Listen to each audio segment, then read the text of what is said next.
5:59. Do you have 6 o'clock on your phone? Okay. It is 6 o'clock, and we are going to bring our March 23rd, 2026 City Council meeting to order. And we will begin with roll call. Sarchet. Here. Savage. Here. Dvorak. Here. Hill. Otis. Here. Item number 3, approval of agenda. I'll ask for a motion and a second, please. So moved. Second. Roll call. Dvorak. Yes. Hill. Yes. Otis. Yes. Sarchet. Yes. Savage. Yes.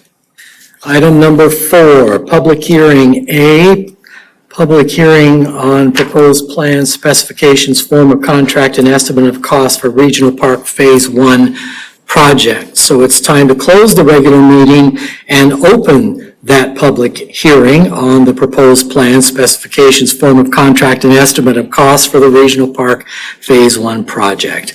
Susan, when was the notice published? March 12th, 2026. Have we had any written comments received for or against the proposed plans? No, sir.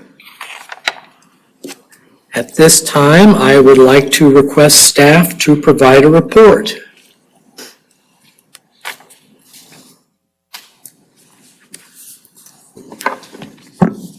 Evening, Honorable Mayor, City Council, Jason Lennon with Snyder and Associates. Appreciate you allowing me here this evening. Before you, this action item is to approve and accept the plans and specifications for Polk City Regional Park Phase 1. Plan is very similar to what we saw at the earlier presentation to this council, and I would be happy to answer any questions on those if there are any. Thank you, Jason. Any questions from council?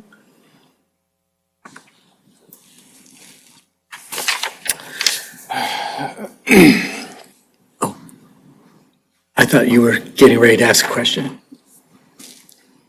This is on A. This is on A, public hearing A. And we'll move on to the motions next. Nothing of Jason then? Okay.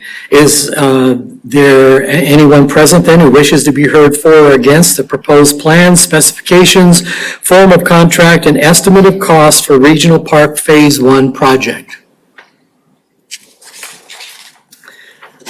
Seeing or hearing none, I then need a motion to close the public hearing and reopen the regular meeting.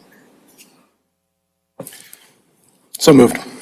Second. And roll call.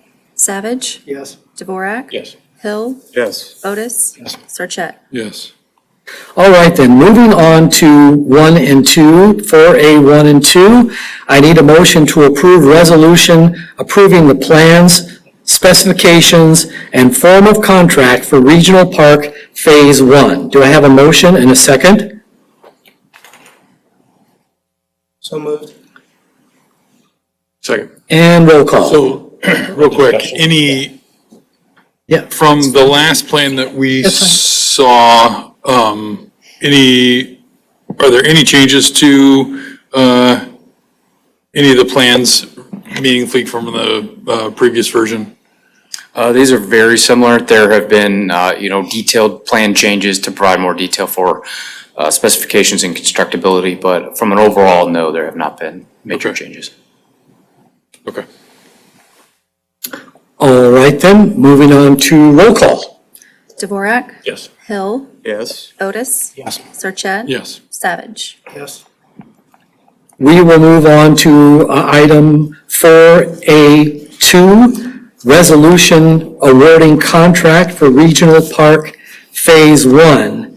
I would need a motion to approve that resolution awarding the contract for Regional Park Phase 1. Before we have do a presentation on that? Okay. I'd like to get some guidance. So, I do have some, look, we've gone through a lot with the park and myself more than a lot of people, although I know there are a lot of people that are looking forward to getting started on this. But I do have some concerns about the responsibility of the bidder. I know they're low. I give them a fair opportunity. to go through that. I don't know if now is the time to do that, or it would be best, and again, this is just speaking for myself, so others need to weigh in on how to proceed, but I would like to initiate, rather than approving the contract tonight, I'd like to initiate a post-bid evaluation of the bidders. So before we jump to that, a question for legal on how, do we not take action and direct staff to go that direction, or what's the best? I'm sorry, are you done? Nope, well, go ahead. You can defer action from tonight's meeting, although you need to, the publication then would work if you simply defer the matter for further consideration. If there is going to be consideration of a rejection of the bid or a reconsideration of the bid, you would need to allow the bidder to offer their own evidence in support of their bid. Yep. That can either happen tonight, or if you defer the matter, it can happen at another council meeting. But that does need to happen in order to. Okay. Okay, and your action was to do what again, just so we know? Why don't we get other people to weigh in, and then we can revisit the specific action, because that's just my viewpoint. I don't want to sully how others think about this. I just want to, I did want to get some insight into how to, from a parliamentary procedure standpoint, how to move forward. Okay, council members, do you have any comments on this, on item 2, a resolution awarding contract for Regional Park Phase 1? I'm going to agree with Rob. I believe due diligence wise, the scope of the project, the how long we've been at this, to just provide some additional insight would not be a bad, it would be behoove us not to ensure that we're spending money wisely and that we're doing right by the taxpayers. I'm in full agreement with that, and I think it also behooves us to give the contractor the fair shake to actually present what they've got to say about their responsibility. Anyone else from council? All right, then, let's ask, Well, I mean, we've got some folks here, if, that's what we're going to do. We're going to turn it over to the contractor. That's what you meant, right? yeah, or Yeah. anyone else. So, anyone wish to speak on this topic? Yes, sir. I'm the owner of the. Will you come to the microphone, please, and state your name and address?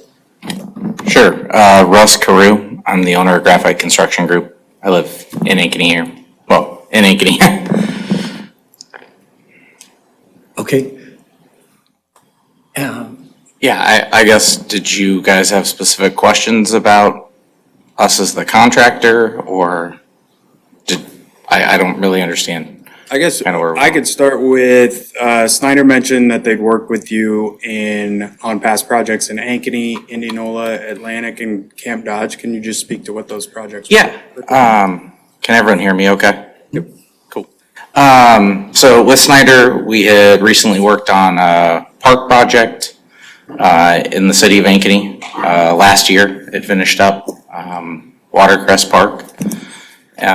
Project turned over. I don't know of any issues. We got our retainage on it, finished out fine. We completed a large athletics project is what I would call it, in Atlantic with them back in 2021, I believe. And that included 2 artificial turf football fields, a brand new baseball, softball fields, concession stands, and then a very large site grading package that Is went that for along. the school district? Yes. Camp Dodge, we've done a number of projects in Camp Dodge, probably 20 over the last 25 years we've been in business. We've completed, 3 new buildings additions in the last 3 years. We've completed a shooting range project. I think that's the one that we did with them. Which was kind of crazy. It was like this big site, and then they have all these pop-up targets that you had to do special wiring for. and kind of build these like deconstructed buildings. That way they could do as an urban assault course, so then like the, military guys could go through and practice on that, and you'd have these targets that would pop up in them. So we've done that.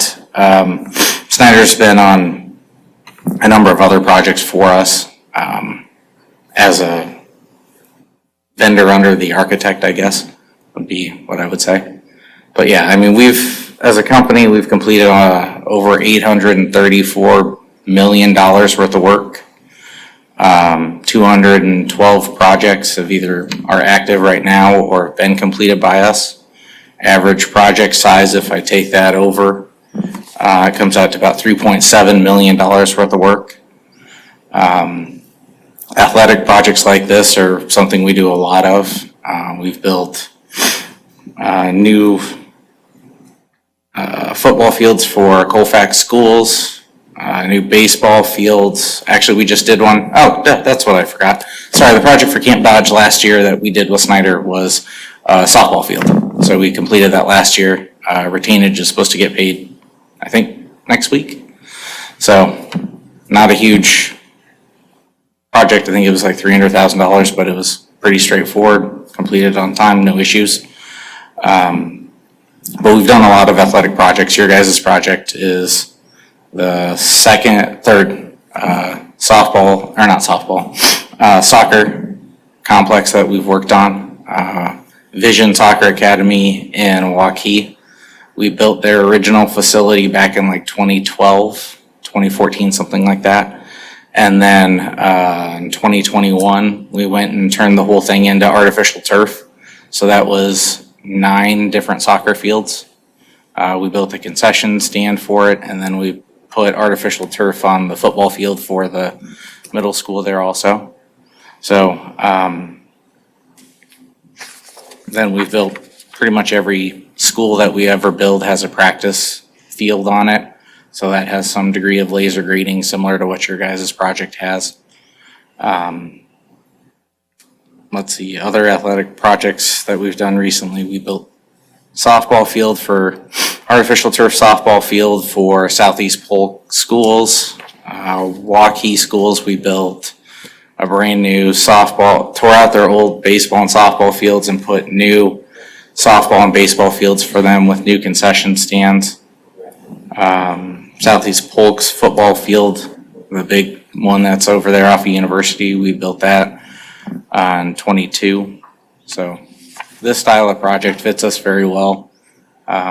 We're a general contractor, but we also self-perform quite a bit, grading, concrete, some site utilities, landscaping, seating, retaining walls. We also do steel erection, metal stud framing, and carpentry. So pretty much everything in your project is in our wheelhouse, which is why we've been targeting the project for, when did you tell us about it, Charlie? Last year? About a year ago. We knew about your guys' project, and like I said, I live about 10 minutes that way. So for us, it's a pretty close town. We built the P&M building right there on the main strip in off of the Mile Long Bridge. So we've worked in Polk City before. So for us, it was kind of close, fits our mold, and we've got a lot of people that are passionate about outside grading and stuff like that. One of my project managers, Brad here, that's his background. It's all Brad's done for about 15 years for us, or 15 years, 10 years for us. So we do a lot of this type of work and really like it. That's good to know. I'm curious, how many of your projects have involved litigation? I think 3% when I average it out. Okay, so what's the count? I believe there's 17 lawsuits we've had Okay, off the cuff. so you can understand why that might be a red flag for us, right? I can understand concerns, sure. Okay. Yeah, I can tell you, most of the lawsuits stem from subcontractors that we had that didn't perform for us. I made bad decisions in hiring them, which is why we've changed our model and self-perform more. We started doing that around 2020. When there was COVID, subs don't have people. A lot of people went out of business, so we started changing our model then to start self-performing more to control our projects better and to have better outcomes. But you did reference using subs on this. Yes, we You will have. plan to do that. Yeah, we will have subcontractors, yes. The grading on the project will be by us. The concrete actually will be Freedom Flat Work here. We'll be doing most of it. We'll be doing a small portion. The seating, like I mentioned, will be us. Steel erection will be us. The building structures pretty much will be us. The retaining wall will be us. So that gives us a large degree of control. The utility contractor on the project is actually a guy who used to work for us, started his own company. And so, I don't know, 5 years ago. So he's going to self-perform, or he's going to perform the utility work. And then we'll have a subcontractor do the field work itself to comply with the specifications. So to follow up on Rob's comment, how many of those past litigation issues involved not completing work on time?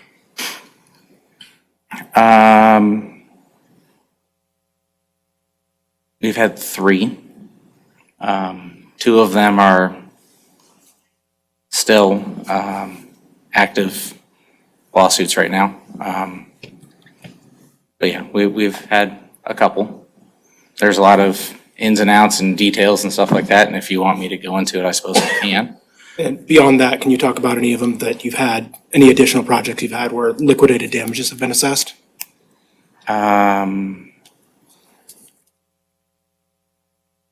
Let's see. We had one project with the city of Des Moines in which it was in summer of '21, we couldn't get specialty casework materials, and so the project was delayed because of that. And that one involved liquidated damages.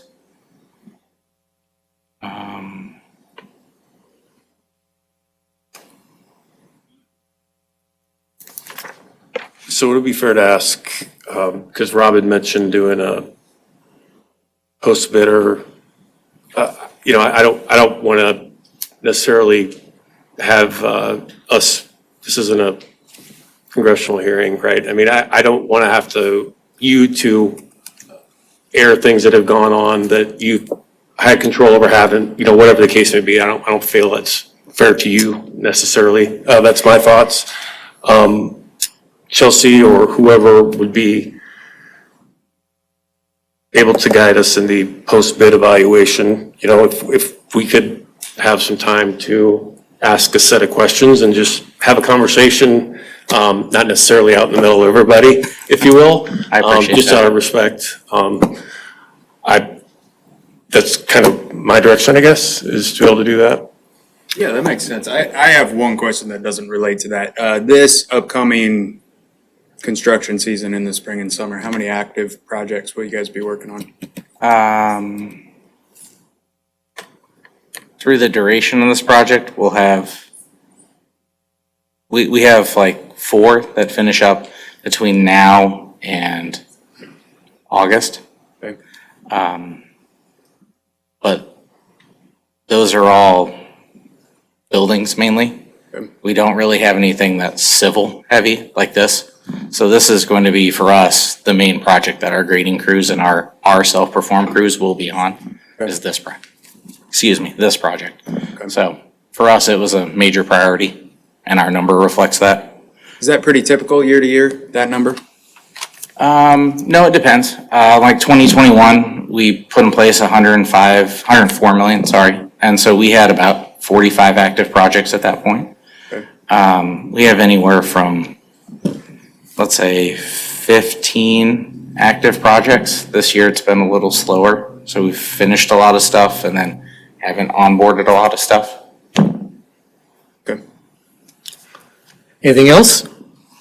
So, One more thing for me, if we're gonna go down, which I think is a good idea, the post-bid evaluation process, one, we need, the first time I'm doing this, so definitely gonna need some guidance on how that works, but, I also wanna make sure that of the three bids, I think there were some, I don't know how to, I want to be able to make apples to apples comparisons to the three that we have, including alternates or some of these divisions. I was just having a hard time sussing through that. So in parallel with the post-bid evaluation to assess responsibility, I don't know if that's a staff thing to then try and get the bids, apples to apples, or if that's not appropriate at this stage yet. So I know that was a very convoluted question, and I apologize, but hopefully some of that made sense. Speak to that. Okay. So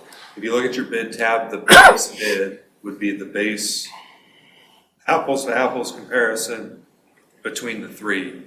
So when, sorry, when I look at the totals, it's total construction cost, Division 2, that line? So the only reason there's divisions was for separating 7th Street, the park, and the trail. We kind of built those divisions. There should be a total on there, and maybe Jason can speak a little more closely to this about what the actual line is that we're looking at. But the comparisons in each place are apples to apples. Okay. Because Okay. all three bidders would have reacted to and provided bids for the same item. Yeah, so there is a total base bid construction cost on the last page, which summates the three divisions for the total base bid construction cost. And then the bid alternate was for an additional roof canopy on a shade canopy on the building structure. And then that is total of alternate 1 is listed separately. Okay. So, to reiterate what Travis had said, yep, all these line item quantities should be apples to apples. Division 3 total.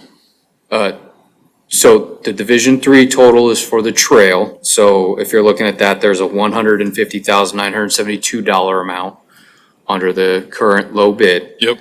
Underneath that thick black line, there is a total base bid construction cost of $5,070,973.50. Okay. That is the total of all divisions together, not including the alternate. And then the alternate is a separate line item at the bottom that says total add alternate number 1. So if you accept the base bid and the add alternate, it would be those two items added together for the total contract. Okay, thank you. Yes. Chelsea, anything? What I'm hearing from the elected officials is that you would like for city staff to complete a post-bid evaluation of the bidders. And my recommendation would be that the city council table this matter to a future meeting so that we can work on that evaluation. Okay, so we would need a motion to do that? Yes. You said defer. Motion, defer or table. Okay. So I'll make a motion to defer. I'm gonna go with the lawyer. Sure. A resolution awarding contract for a regional park phase 1. Second. And roll call?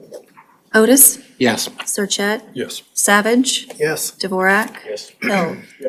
Okay, great. Thank you, Mr. Carew, for your comments here at the podium. Moving on to item number 5 then, public comments. This is the time and place for comments for any item other than those that are a public hearing. Did anyone provide cards, Susan? No, sir. Is there anyone in the audience who wishes to speak during the public comment section? Hearing none, we'll move on to item number 6, which is consent items.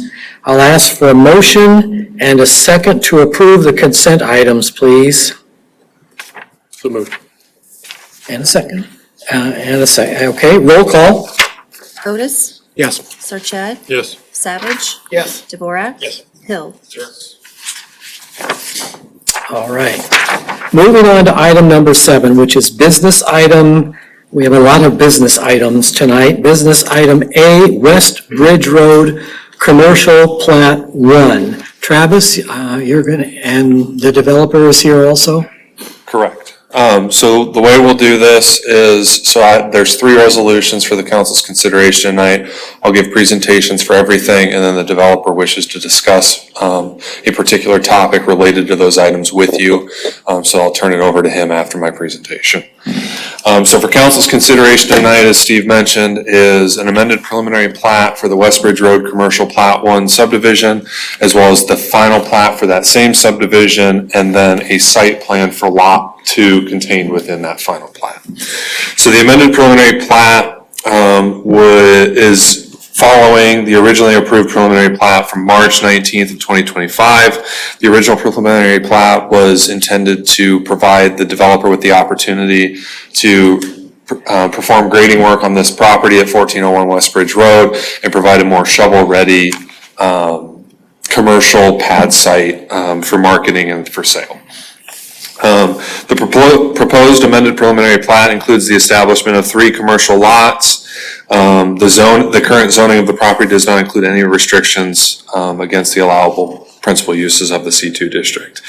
The proposed amended preliminary plat includes each commercial property providing an individual privately maintained detention basin on their property.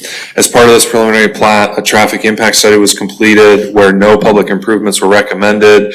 The only recommendation we make to staff as part of that traffic impact study is to monitor the traffic operations at the Parker and Westbridge Road intersection to see if there's any signal timing adjustments that need to be made following construction of this site.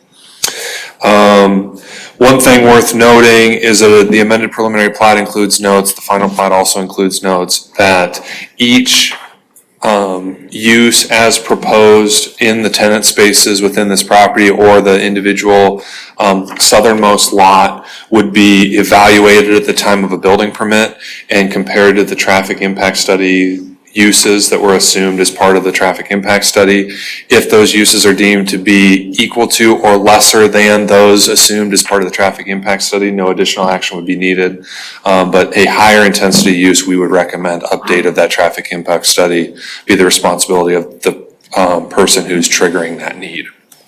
Approval of that amended preliminary plat would be subject to city council's comments, if any. Payment of the Parker Boulevard construction assessment prior to the final plat for the subdivision being released for recording. And then, as I mentioned, all proposed uses being evaluated at the time of the building permit. The next one would be the final plat. It's the first and only phase of subdivision for this property. Again, it proposes splitting the single entity into 3 commercial lots for the purpose of developing 2 lots as proposed strip retail, with the southernmost lot being a standalone single user. As mentioned, each lot would have its own private stormwater management facility. No public improvements were recommended as part of the traffic impact study, and then we again reiterate the need to evaluate those uses as tenants occupy these spaces. As part of the final plat, there's notes that state as part of the site plan, should a sidewalk be non-conforming, whether that be by slope or width, it will be removed and replaced as part of the site plan process. And then the final plat and preliminary plat show inclusion of a 10-foot trail along Westbridge Road. That is the topic which the developer wishes to discuss with you tonight. Commercial lots do not require any parkland dedication. Travis, real quick, are you still on the final plat or are you on the site plan? I'm on the final plat. Okay, thank you. Yep. As part of the final plat approval, that approval would be subject to City Council's approval of the amended preliminary plat prior to the final plat. Final review and approval of the legal documents and easement documents by the city attorney. Provision of those final signed legal documents for execution by the city. Approval of a trail deferral agreement that defines the schedule for construction of the Polk City Junction Phase 6 trail. Prior to a site plan being approved, or a building permit for a site plan within this final plat. Again, payment of that Parker Boulevard construction assessment before the final plat's released for recording, and then each future use being evaluated at the time of building permits. I guess at this point, it is worth noting that At their February Planning and Zoning Commission meeting, the commission discussed the trail deferral agreement and made a recommendation to the city council to approve the preliminary plat and site plan, subject to approval of trail deferral agreement that defined the completion criteria to be either as part of Lot 3 construction, which is the southernmost lot, or December 31st, 2026, whichever comes first. So that is the recommendation that the commission made, that the council is considering tonight. As part of the site plan, so this site plan is for Lot 2 of the West Bridge Road Commercial Subdivision. That is the middlemost lot. Well, not the middlemost, it is the middle. It's one 8,350 square foot commercial structure proposed to be split into 5 different tenant spaces. The northernmost is proposed to have a drive-through location, with the other 3 being, or the middle 3 being retail space, and then the southernmost one is designated on the site plan as a medical user, so like an office or clinic type use. As part of the site plan, Lot 2 will share 2 access locations with Lot 1 and 3. The northern access, which will be a full access, is directly across from the full access on the Quickstar site, and it encroaches onto Lot 3 and will be constructed as part of this proposed site plan. The shared accesses will be contained within an ingress-egress easement, allowing both city and shared users to access these facilities. And then the southernmost access would be constructed as part of the southern lot. The proposed structure is proposed to be a mixture of black brick, red brick, matte black, fiber cement, board and batten siding, along with matte black aluminum accents, including the canopies and storefront framing. The proposed proportions appear to be in general conformance with Polk City's architectural standards for the C2 district. A monument sign and trash enclosure are proposed as part of the site plan and are coordinated with the primary structure. As mentioned, as part of the preliminary plat, final plat, this site will have a privately maintained underground detention basin that will be constructed. And then the site plan is in general conformance with Polk City's open space parking area and headlight screening requirements. As part of the site plan, the developer will also install parkway trees along Parker Boulevard in accordance with your comp plan, and they're not required to install any buffer plantings as part of this site plan. As I mentioned, this site plan approval is subject to approval of the previous 2 documents, as well as that trail deferral agreement that the developer wishes to discuss tonight. And I'd be happy to answer any questions you may have before the developer steps to the podium. Council, any questions of Travis? Travis, would you mind going over the ingress egress one more time for me? So it's going to be, to visualize it, there's going to be 2 driveways, and they're going to be directly across Parker Boulevard from Quickstar. The southernmost one will be a right-in, right-out, just like Quickstar has, and then the northernmost one will be a full access, so you'll be able to make a right and left-hand turn out of that access, just like you are with the Quickstar site. And then the driveway locations plus the drive aisle across Lot 2, connecting the 2, will all be in an ingress-egress easement on the city's standard form, which provides shared access between the properties as well as access by the city for emergency purposes. Thank you. So what I didn't hear, and I know was discussed at a couple P&Z meetings, was the frontage road to the east? I should have mentioned that the amended preliminary plat has that requirement. So the first resolution is requiring a frontage road access to the, Interconnected parking lots is how it's defined. So it does not necessarily have to be a standalone frontage road, but there has to be connections between the parking lots. So they could technically have parking along the interconnected parking lots. It does not have to be a dedicated frontage road. okay, so I guess we'll let the developer talk, but So does that include the church's parking lot too, it has to be interconnected or? Correct, and there is a deferral agreement for that interconnected parking lot already recorded with Lakeside Fellowship that was included as part of the last site plan amendment. So the city has the ability to trigger that upon completion of the southernmost lots, interconnected parking lots. Well, I guess I'd like to hear from ATI on this, because I don't know that, I'm trying to envision what flow, like who's going where that benefits from that access point to that direction. Because I don't think the church is in favor of it. I don't think the developer here is in favor of it. And I do appreciate, and we'll get more into this later, P&Z sticking to the original plan. But when the church constructed the parking lot that stemmed the tide of a frontage road, I know we keep using that word and it's probably not accurate, but you know what I mean. Did we make, did that change the overall flow? So, and in which one of these businesses are you either going to or leaving from where you're gonna consistently use that, I guess is. So the movement that interconnected parking lot requirement is meant to stem is somebody using a business, getting onto Bridge Road, and then again having to turn off of Bridge Road. Primarily because we have a limited amount of capacity on Bridge Road because of either end. It's a T on the east end, it's the mile-long bridge on the west end. And so what we're trying to, as the example I would give you is somebody's getting out of church on a Sunday, wants to go use the restaurant facility that's located on lot 2. We're trying to keep that traffic off of Bridge Road to protect the capacity along West Bridge Road.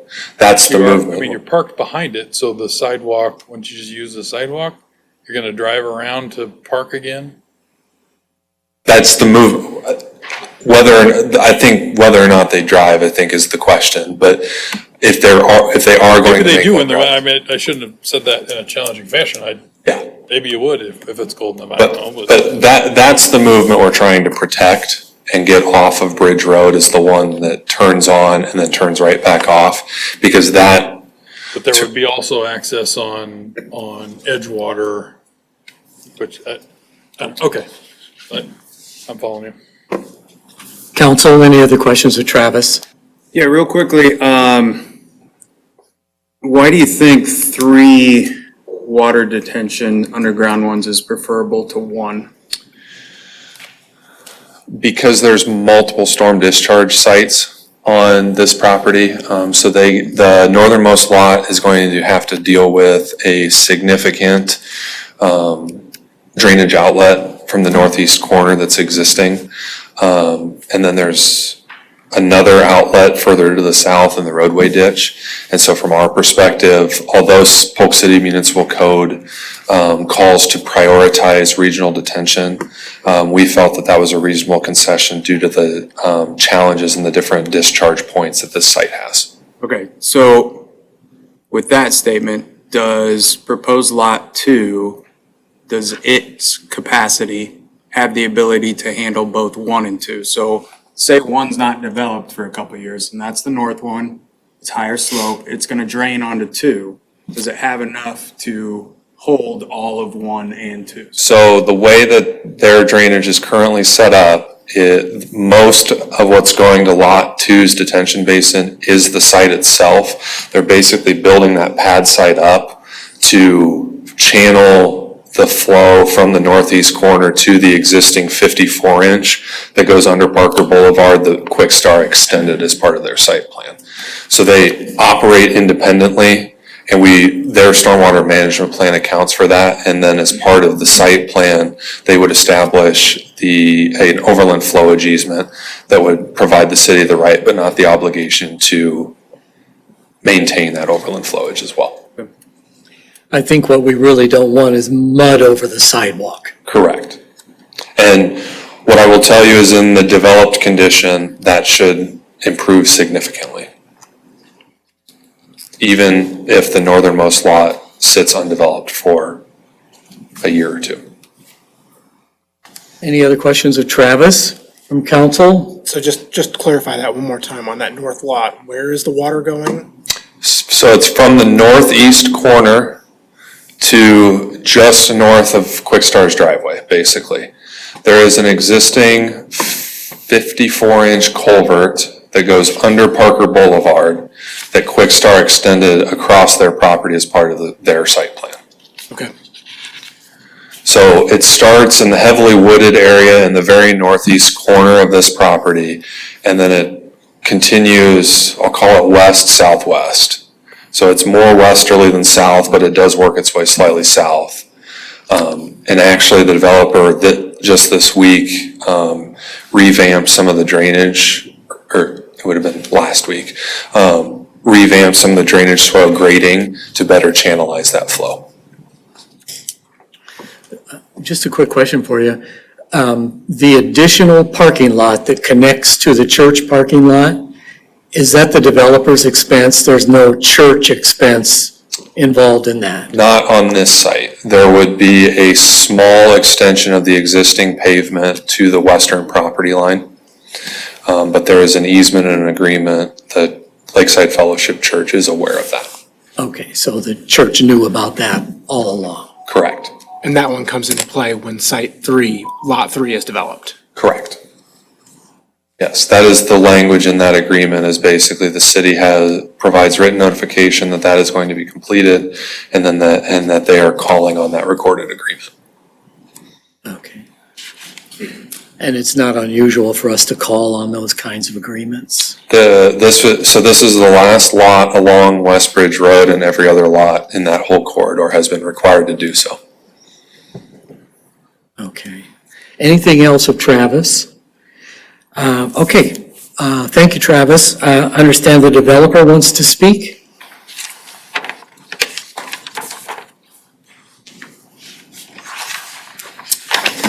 First, yeah, Good evening, Trent Smith, ATI Group. Address is 1535 Market Street, Suite 200, Ankeny, Iowa. Thanks for taking time tonight. I know there's a lot of business items, so I'll be courteous of your time, but I'm going to cover a number of topics. I think I'll start with just a quick summary. Some of you have seen this plan before with the preliminary plat that was approved in March when we did the grading exercise. There's some new faces tonight, so I'll just summarize what we've done to date. I'll provide some color to some of the questions that came up. And then I think maybe last, we'll touch on the trail agreement and some of the concerns I have with it. Certainly don't have any concerns with installing trails. Trails are a reason why my family moved to Polk City, why I moved back to Polk City. If you use the trails, you've probably seen me struggle pushing a 4-year-old up the hill by the old sports complex. And so we are excited for that trail section to be installed on our property. I think it adds a ton of benefit to Polk City. It's one of the last links. I think we're all aware of that needs to get installed, and it adds value to our tenants too. And it's more of a timing mechanism that we're having issues with. So to back up a little bit, the reason we're amending the preliminary plat instead of a brand new preliminary plat is we brought forth a preliminary plat to do grading and demolition of the property. It was an existing residence, if you recall, single family residence on the south side and a lot of vegetation. And during our due diligence process, we uncovered the property just has a ton of grade. It's about 20 feet of fall from west to east, and that's pretty hard to build a building on. So we had to export 15,000 cubic yards of material roughly to lower that down so we could get pedestrian connectivity from Parker to those building pads that's accessible compliant. And really build it to a marketable condition similar to the lots that are just south of Homestay Bacon, east of Casey's, where it's nice, leveled out, minimal work that needs to be done when a tenant comes along. And so we were fortunate enough to partner with a contractor that won the contract for 110th Street extension, which is west of Saylorville Lake across the bridge. Next to that, I think it's an Army Corps building maybe, and then they did that North Road extension, and they had the opposite problem as us. So they needed about 15,000 yards. So we married up those two projects, and then that was in March of 2025 when that preliminary plat was approved, and then we hit the ground running with marketing material. And over the next kind of 6 to 8 months, we have 2 tenants on board for this strip center that we're really excited about. It's taken a long time to get here. And then we have a user that's under contract for the south lot, south acre and a half, that will be a build-to-suit That will just be a land transaction on our end, and then will be built by a third party. So that's kind of the timeline of events. Tonight, I think my goal, my primary focus is to get vertical on this strip center. We've been talking to these tenants since November 2024. We've strung them along for quite some time, but it took a lot of work to kind of put the building package together that's before you and making it fit kind of a look that I think some of these other red brick buildings in town, I think it'll be a good product and a nice fit for the community, and certainly really capitalizes on an underutilized property. A large residence on a primary corridor doesn't generate a lot of taxes for our citizens, and this is gonna have a huge impact in terms of tax generation for this 3.7 acres roughly. To provide a little color on the questions. So the mud on the sidewalks, certainly don't want to have that happen again. That kept me up at night. Don't love watching the forecast and stressing about what's happening down the street. Especially the day before the Four Seasons Festival, because that's when one of the events happened last year. And so we've done some studying on it. It's kind of hard to picture how much runoff came from that, just with it being 3.7 acres. You take a house down, you take the driveway out, you're really removing the impervious area. That creates some of those issues and why detention basins are required in the first place. And we're going to cover that swale. So there's a drainage swale, if you can kind of picture it on the north side of the property, that drains water from the subdivisions to the north of us over to Quickstar. It's 48-inch culvert pipe that goes over to Quickstar, and there's really not a swale in those trees. You'd think there's really no capacity. And in this last rain event, I think it was really the only big deluge we had, a big washout that wasn't overnight. We went out, took pictures, and there's quite a bit of runoff coming really from those subdivisions through the property and then out of that swale. So we worked with our erosion control contractor and got that defined, and I think that will mitigate a ton of the issues in the interim until we start construction, which will have its own storm sewer infrastructure, underground detention basin, and things like that to help mitigate those flows. As part of that exercise too, they replaced most of the erosion control silt fence that went down during kind of the winter snowstorm. So we're hopeful that addresses the issue, and it's going to be continually monitored, especially in these April rain events that are coming up. There's a question related to multiple stormwater basins instead of just one. Civil engineering background, totally makes sense to do one basin in terms of the efficiency you get out of one versus three. The problem with kind of commercial development when you try to attract national retailers is they don't want someone else to maintain something that they rely on. They don't want to pay into an association. They don't want, they don't want to rely on us or another property management company to manage that. And on top of, there's really two drainage areas. So the north portion of the property drains west, kind of through the Quickstar site, and then the south 2/3 drains there's a culvert kind of in the ditch, if you could picture it, and then some storm sewer intakes down there. So we really need to have two discharge locations. The reason we have three, well, the tenant to the south will provide their own detention basin and kind of accommodate the drainage area that goes to the south. And the reason we're going underground is so we can get more parking. We originally proposed above ground, I think, in one of our first site plan renditions, and I think that really would box us into low traffic tenants, and we want to provide opportunity for high quality tenants to come to town regardless of their use. Higher demand, more sales, a bigger impact to Polk City, and so we've parked it out, I believe, either near or at the highest parking requirement for all uses of that building. And that required us to go underground. And underground systems are extremely expensive, but we think it makes sense to make that investment to open the door up for more tenants. It actually drains all of our lot, or it will provide stormwater detention drainage systems for all of our lot, and then a portion of lot one that's south of the kind of existing swale. And then the intent would be to do another underground storm sewer system for that building up there. Our hope is we go vertical with this building. We hope to start construction in May. We think it's going to be about a 5-month shell delivery process, and then another 3-month process to build out the TIs of those spaces. But our hope is that leasing goes great. We lease the remainder of the building shortly, and then we do the same exact building on the north lot, or very close to the same exact building. It's not quite the size. I think it's 200 feet shorter. But that's our hope. So two kind of mirrored buildings, similar to the elevations that are in front of you tonight. And we're pretty happy with kind of what you guys allowed us to do with opening up the site, turning it from a residence to really what looks like a commercial property and generating marketing material, and to get some tenants interested in Polk City and in this property specifically, that hopefully by the end of this year, We have chewed through 2/3 of the site, really 2 of the 3 lots. And then if leasing goes well, we can just do this building again next year or the year after, and chewing through 3.7 acres and call it 3.5 years is pretty good absorption compared to the projects we have. So that I think answers kind of the 2 questions that came up. I do want to talk about the frontage road just briefly. So I think many of you and staff are aware that we originally had concerns about the frontage road, its connection mainly related to the grade.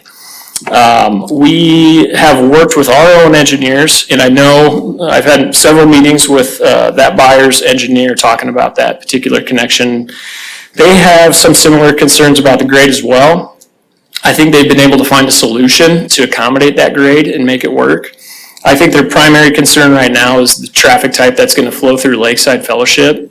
I don't feel equipped to talk about that topic tonight in front of you because I don't have, I don't know their stance. I don't know their stance if they want to exercise that right to make the connection to the church or if they want to push back on that requirement.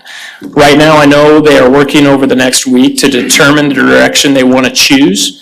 They are modeling truck turning movements through the Lakeside Fellowship parking lot that already has parking bays and islands, and making sure that any traffic that they generate with deliveries or other vehicles can make those turning movements. And I think that information will really paint a better picture than what I can share tonight with my kind of the information that I have in hand. And so I don't know if, I would be curious, and we don't have to decide now, if for whatever reason the information comes in front of you and they don't move forward with the frontage road and council's supportive of that, what mechanisms need to take place, because there is verbiage on these documents that talk about the frontage road. I don't have that answer, and I don't know if we need it tonight, but that's the update that I have on my end regarding that. I don't know if they want to exercise it or not, but I know they're working on it, and I know they're very excited to come to Polk City, and so I will use that to segue into this trail deferral agreement. The trail deferral agreement, if you're not familiar with it, as proposed, and I'll just read kind of the timing requirement, is in consideration of the deferral granted in section 1, the developer covenants that the owner of lot 3, so that'd be the south lot that is immediately adjacent to the trail, shall commence construction of the recreational trail within 3 months of city approval of the site plan for construction improvements upon lot 3 as shown on the plat, or kind of summarizing by December 31st of 2026. And what I am proposing or asking or appealing tonight is to modify that particular section of the trail deferral agreement to remove any requirement related to the site plan approval and move the date from December 31st to May 1 of 2027. And the reason I have that request is the goal that I mentioned earlier is to get construction of the strip center started in May. My concern with the particular trail deferral agreement has nothing to do related to the trail construction, the cost of the trail. It has nothing to do with any of that. But the preliminary plat, as approved in March of 2025, stated that the trail was going to be constructed with the site plan of the southernmost lot. We then went under contract with this buyer in September of 2025 with the scope of the trail kind of all understood that it's being constructed by the South Lots user. They have designed their site plan where it's possible they will need to rip up panels if that trail's put in because of their storm sewer detention. And then in October of 2025, that requirement got a date put to it via site plan and preliminary plat comments to this. So if we would have known about that prior to putting this property under contract, we would have modified our purchase agreement with that user. Unfortunately, what I can't do and what my concern is I don't want to leave tonight with a final plat that I can't record because this property is under contract and I can't put a requirement on a property under contract without their consent. Now, I've had several conversations with them about our hope to start this strip center that I think will be a good kind of co-tenancy of the property. And I got them to commit to a May 1 date. They got them comfortable to a May 1 date. And the reason it's May 1 is because their purchase agreement, due diligence period, goes to, it's 390 days from September of last year. So that puts us to about October or November of this year. And so their concern is if they exercise their whole due diligence timeline, which they might not, but if they exercise their whole due diligence timeline, it will be pretty difficult to construct a trail between November of 26 and December 31st of 26, depending on whatever weather we get. Their other concern with the agreement is that it says that it needs to be constructed within 3 months of the site plan approval.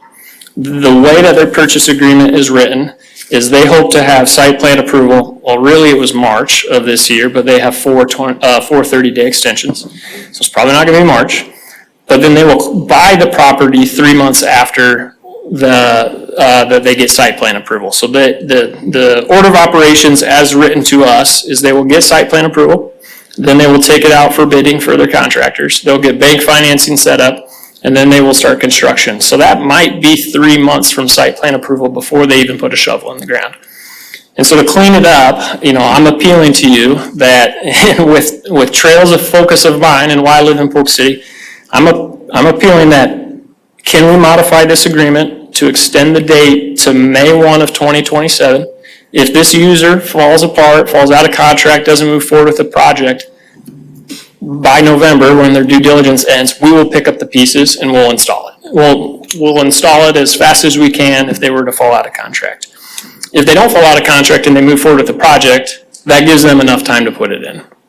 And so I can't record a final plat without their consent. And so really, there's two avenues, I think, tonight, is approve the trail deferral agreement as is, and I will do my best to get them on board so that I can record this final plat and start with construction.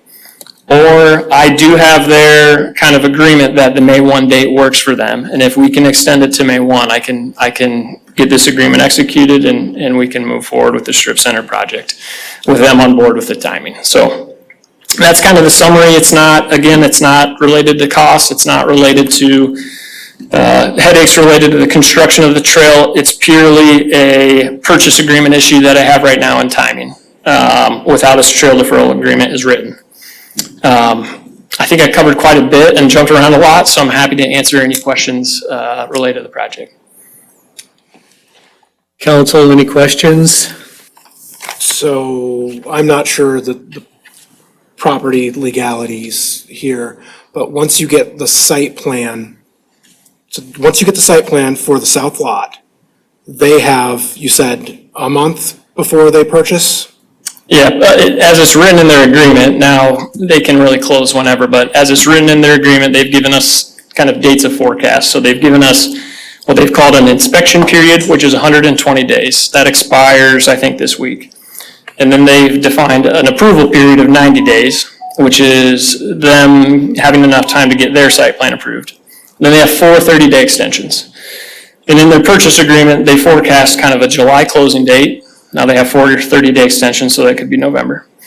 And then in that July closing date, I mentioned earlier, they forecasted site plan approval in March. So that's, 3 months or so after their expected site plan approval when they would purchase the property. Now those can consolidate, those aren't written in stone. It's just a forecast for us to be able to kind of both gauge progress and make sure they're making progress on their agreement, on their side of the agreement. But it's possible they don't start construction, 3 months after they get site plan approval, so that they can set up bank financing and get contractors lined up. So the latest date you would expect them to begin construction? Yeah, latest date I would expect them to be construction would be, the latest would probably be spring of 27.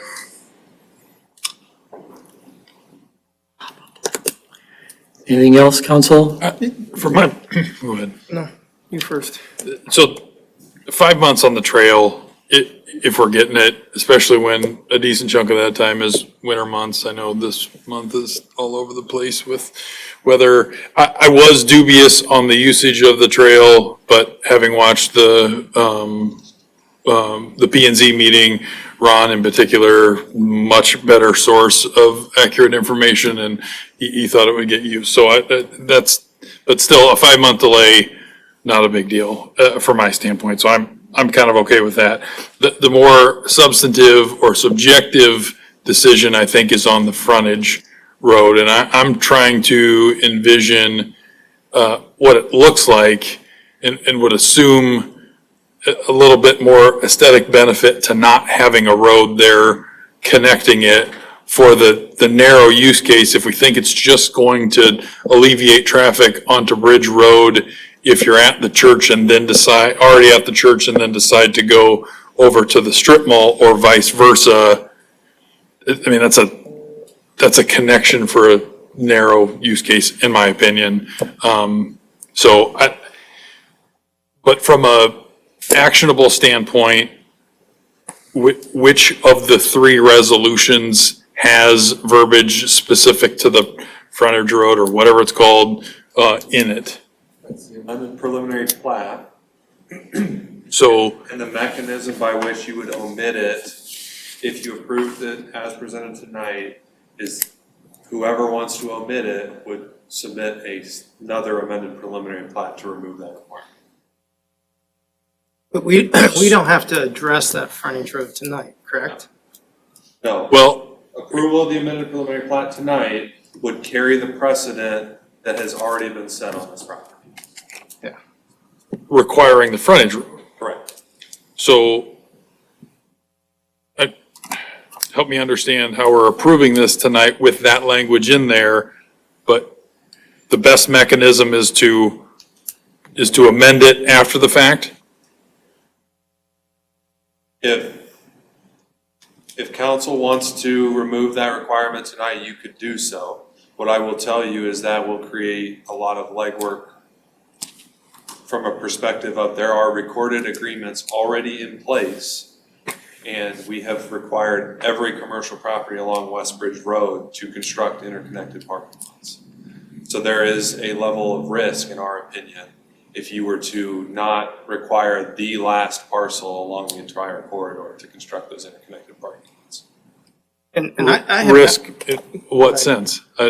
You've held the rest of the corridor to a requirement you're not holding the last one to. But all traffic is not equal, the flow is different, and we've already talked about the limited. So it's important to distinguish too, it's not just church to this retail center traffic that you're eliminating. It's every trip generated between the businesses, between Tyler and Parker. Those are the trips we're trying to keep off of Bridge Road, which widens, in our opinion, significantly widens the number of trips and the breadth of the trip generation in that corridor. But I would argue that's more appropriate to put that traffic on a road than going through a parking lot with kids in it. And again, I can appreciate to a certain degree sticking to a plan. However, when you morph it a little bit here and you morph it a little bit there, which happened with the church not being required to make that a frontage road and made it a parking lot as they did, I think that flow has already been compromised, and sticking to a plan just for the purpose of sticking to a plan rather than designing what's best for the flow and how it looks with everything else involved is a more appropriate weight to put on things rather than like, this is what we set out 8 years ago and designed. I would argue that the church's frontage road and interconnected parking lot is actually the variation from the corridor, because almost every other business along that corridor has parking off of their interconnected parking lot. That contradicts what you said earlier, that we've not required them to do the same thing in all earlier cases. We've allowed each commercial developer to interconnect their parking lots in a manner that they see fit, whether it is a frontage road or a parking lot, So, which the Lakeside Fellowship actually has both. so, am I missing something? I didn't know that was even the ask tonight. It's not. It's not. We're just talking, your ask is about the trail. Yeah, to go back, just so it's clear, I think my ask related to that particular item is just getting clarity on if this user comes forth with information that you all agree with, one way or the other, frontage road or no frontage road, is there anything in these documents that we would need to amend prior to recording that? It sounds like that was answered. It sounds like it would just be another amended preliminary plat that will come forth in front of you guys, whether we're putting that together or the user's putting that together. I think, am I clear on that? Or there is a mechanism by which city council can explicitly approve a deviation from an approved preliminary plat Okay. as part of the site plan approval. Okay, and I'm good with that if the developer is, like, if we're not, we're punting on this issue, we're not approving that issue. So I don't want to hear an argument down the roads that you're deviating from the plan when I think we deviated from the plan 6 years ago already. Does that make sense? So by approving that tonight, it's immaterial to the progress that's needing to be made imminently. And we can talk about that whenever it becomes appropriate, but we're not explicitly approving that tonight We're punting. that's how it has to be later on. Does that make sense? We can make the change you're talking about later if it comes to it and it makes sense for the purchaser of that south lot. Yes, that is something we can reconsider. So if I may, back to the trail, so I think I heard you contradict yourself, that's why I want to make sure so you said there was concern about constructing the trail at first because of the retention would cause some issues with building it, right? But then your last statement was there's no issues with that, it's just a timing, so which?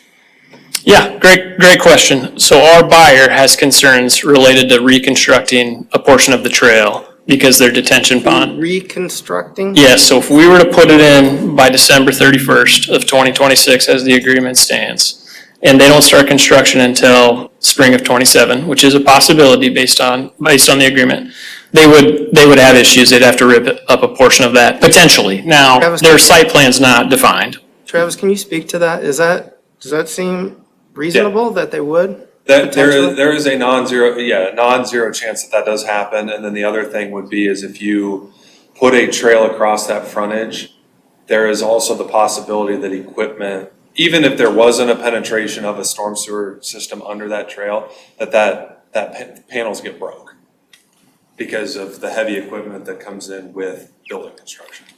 Now, I would say that's a pretty minor cost based on the investment that's coming up with this particular property. And so when I say we don't have a concern with the construction of the trail, that is in the event that this user falls out of contract and we put it in, because we know it's a priority for Polk City.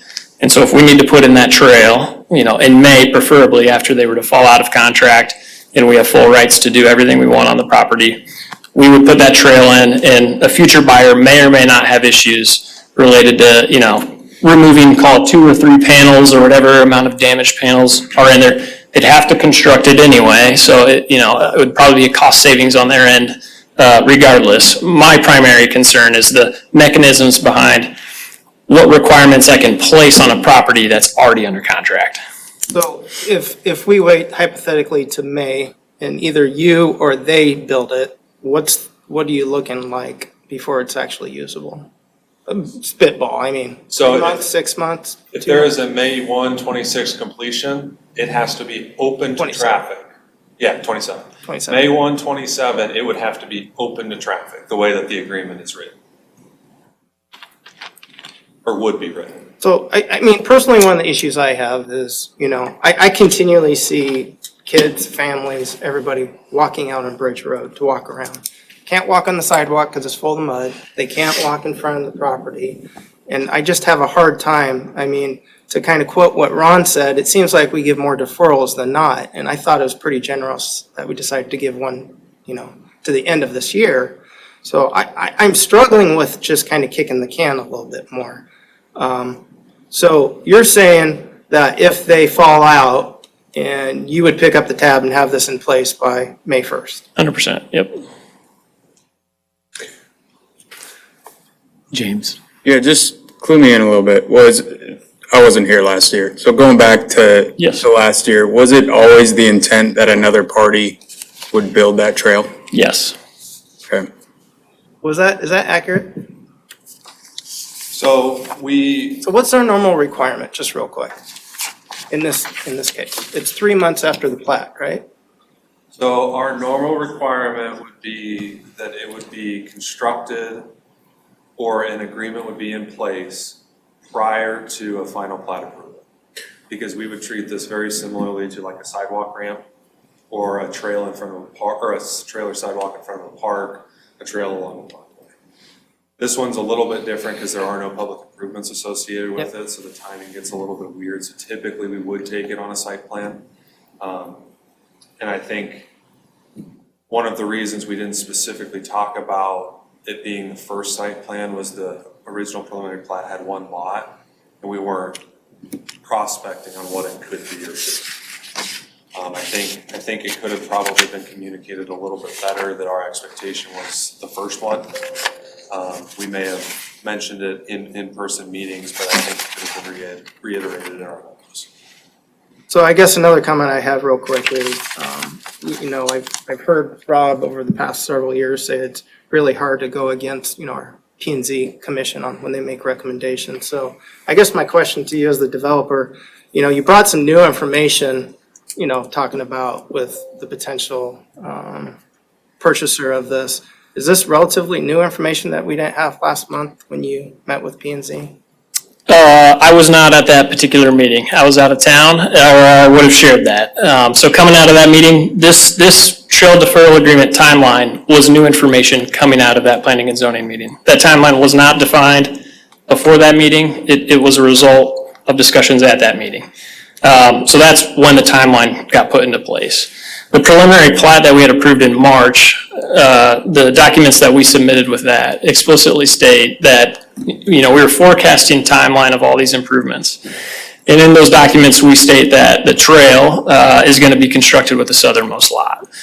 And to Travis's point, the trails oftentimes get constructed as part of the preliminary plat process. I'd say, our final plat process, I'd say that's definitely true related to residential subdivisions. This is a commercial subdivision, it's a little bit different, and I think this isn't the first request related to deferring a trail that's happened in Polk City. I think a good example of that would be the Kimberly property that we compete with, just south of Home State Bank has a trail section that's missing as well. So that'll be constructed as part of that site plan improvement as well, and is also, kind of a similar link in terms of getting from the square to Neil Smith Trail. So, I am totally fine deviating from the preliminary plat document that's approved that says it will be constructed with the site plan of the southernmost lot if that user falls out of contract. We will pick up the pieces and put it in earlier than what that was defined. To kind of appease council, appease planning and zoning's request to get that in. My main kind of roadblock related to that right now is just this purchase agreement. If that wasn't in place, then we would put this in. So to the deferral point, I mean, those are all a point in time assessment of the current situation. And as we all know, they develop at different times. So I don't know that it's wholly inappropriate to adjust those. But the greater point that I would make here is, in the abstract, we often talk about we need commercial development. We need commercial development to reduce the residential tax burden. And then when the rubber meets the road, we prioritize trails over commercial development. And maybe that won't compromise anything here, but it also might. So I think we need to fully reconcile how hard we want to push on some of these trails. We have invested a lot of money into trails, and they are great. But doing so may cost us some commercial development the more we do that. I'll just frame it that way. Trent, would you guys not do, because of the trail, would you not do business with Polk City Because of this trail? again? If we couldn't give you. No, I'm kidding. No. Just being, and I know it's. Yeah. That's not the point. He, as the developer, he may not be able to sign a tenant to move in because of the requirements on the timing, which is why we're adjusting. I totally understand the timeline. Okay, I was just asking Dave, I think your question is sort of deviating from the topic tonight. I don't think that, Aren't we allowed to ask whatever questions we yeah, want? but to put a developer, No, I was, in that position is I not simply was fair. just, okay, yeah, I didn't. I I mean, was let's, actually interested in his answer. Yeah. I would say that our office is, I think, 14 people now, and 6 either live in Polk City or the North Polk School District, so I hope that this isn't the last project we do in town. Anything else from this side? Travis, can you remind us when the completion date of the remainder of the Polk City Junction Trail segments are that the city is responsible for?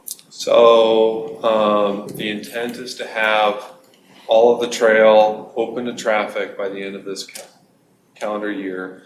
What I will tell you is that the Phase 4, 5, and Trailhead project is a working day contract, so I cannot give you a completion date on that. The intent also is to have the trail section through the park done and open to traffic. It may not be completely seated by then, and Polk County section will be in the June DOT letting. Their intent is to have the trail open for traffic by the end of the calendar year, but they anticipate, in order to get optimal bids, allowing the contractor up to June 30 of 2027 So they're bidding June of this year. of this year with the potential that their section of trail, the section north of city limits up to the Oasis, might not be done until June of 2027. What they are hearing, though, is that trail contractors are very hungry, so they do not anticipate the entire project leaking into spring of 27. They're anticipating it being a seeding, getting into the seeding window for native seed type situation.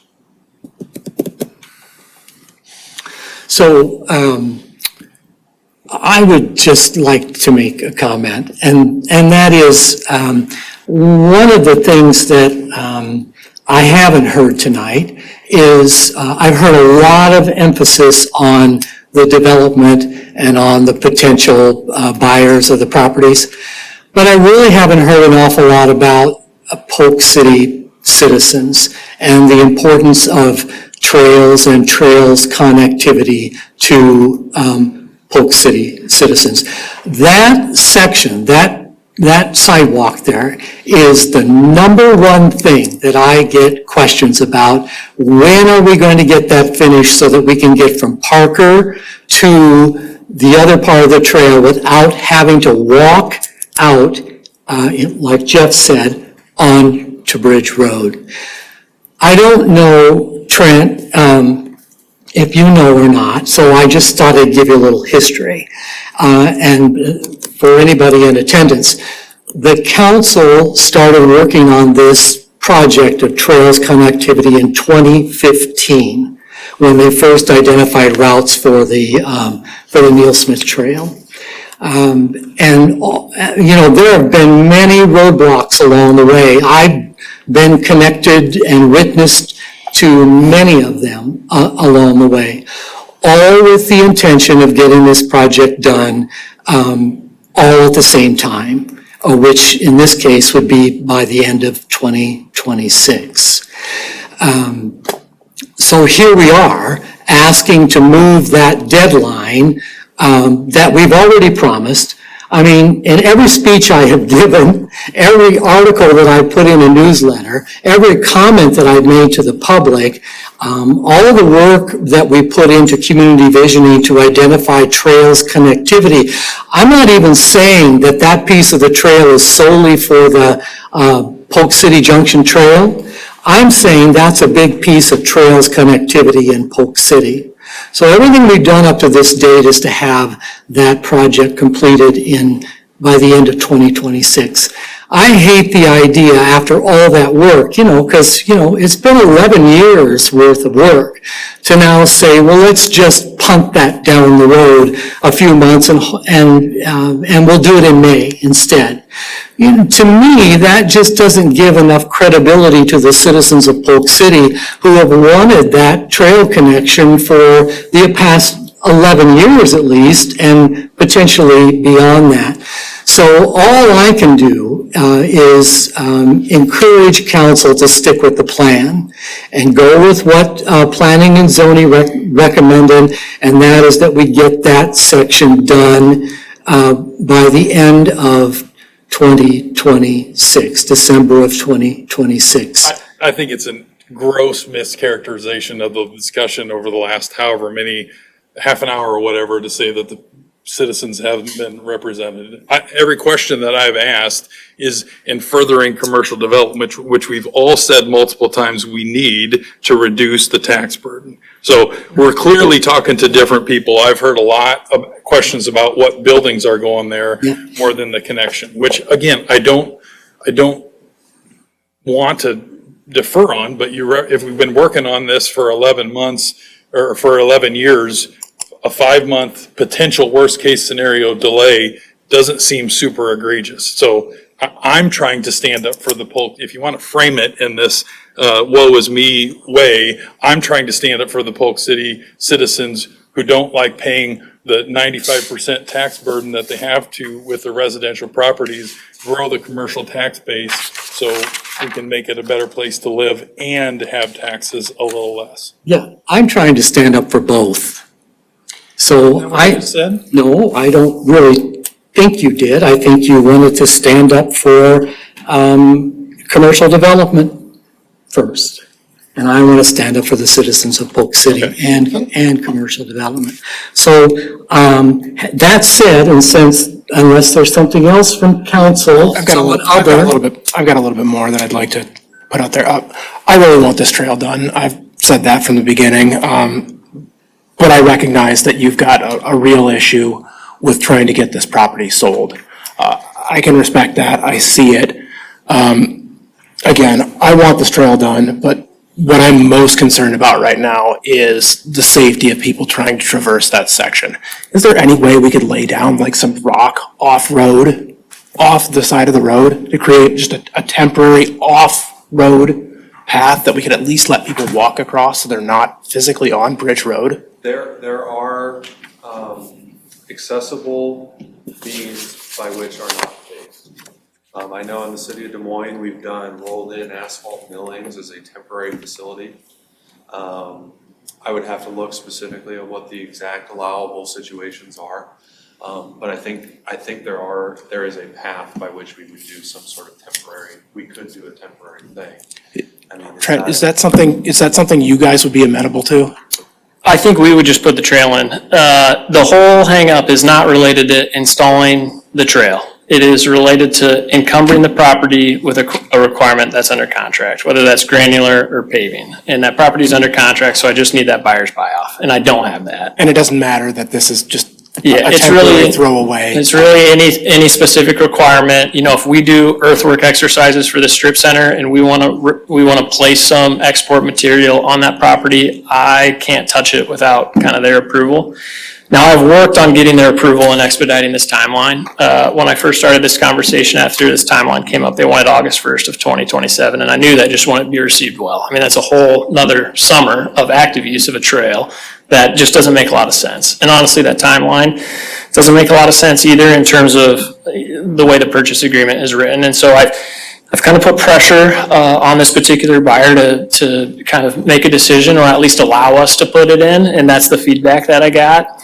To kind of comment on your comments, Mr. Mayor, I totally understand the amount of work that Polk City's put into their trail system. I think I attended, I can't remember where it was even at, but there was like a trail focus group that I was a part of to talk about that, and I know this was one of the items that came up, this section, and then the section by the Lost Lake subdivision, kind of the link between the Big Creek Trail and kind of those last remaining subdivisions, last remaining lots. And so, you know, I totally commend you and council before you with the trail work that's been done. I would also like to add that the project manager that I talked to on this particular project is hopeful that they start construction this year. So it's possible this doesn't really even matter, and they get approvals and they move forward with the project and it's in by the end of the year.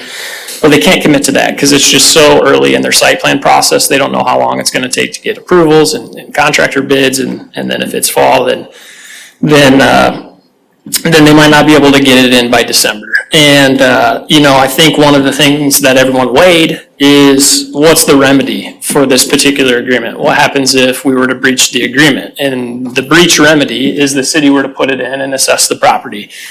And I don't want to sign any sort of agreement that puts an unburdened headache on Travis and Chelsea related to street assessment if we knew that we wouldn't be able to commit. And so, what I'm proposing to you tonight is something that I can stand behind 100%, what our buyer can stand behind, and I understand it's a delay and it's frustrating with the amount of trail work that's been done in this community, but it's an agreement I can sign and it's an agreement I can stand behind, and I hope to outperform the deadline.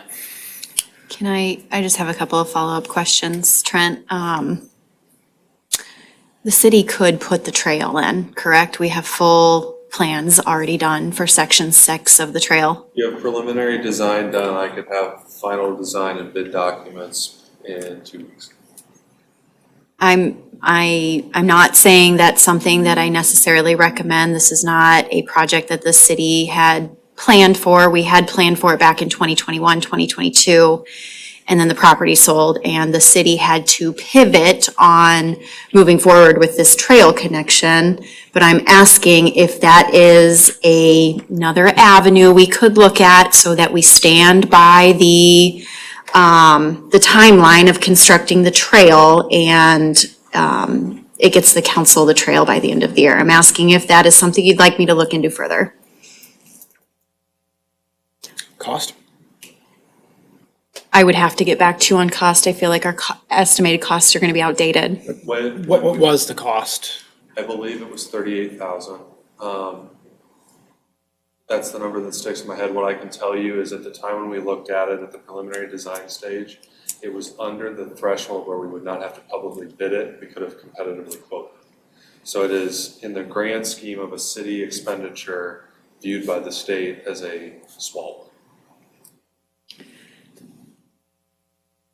Is that still the case? We haven't touched, since the property sold, we've not touched our cost opinion, so I cannot speak to that. Have we already paid Snyder and Associates full design for the trail? What outstanding fees would we incur? Approximately half of the design plus the bid phase services. I do not recall, I believe we did not add we would have to add construction phase services as well. So I think you in the ballpark of 8,000, if that. So can city staff work on getting an estimated cost to construct that portion of trail? We'd have full cost in of what we would need to possibly look at. And Trent, I know you said that you don't necessarily want to look into a special assessment because that would violate your agreement with the potential buyer, but could we have conversations about cost sharing? Could we somehow try to get a little bit creative on this? I think we could find a solution out.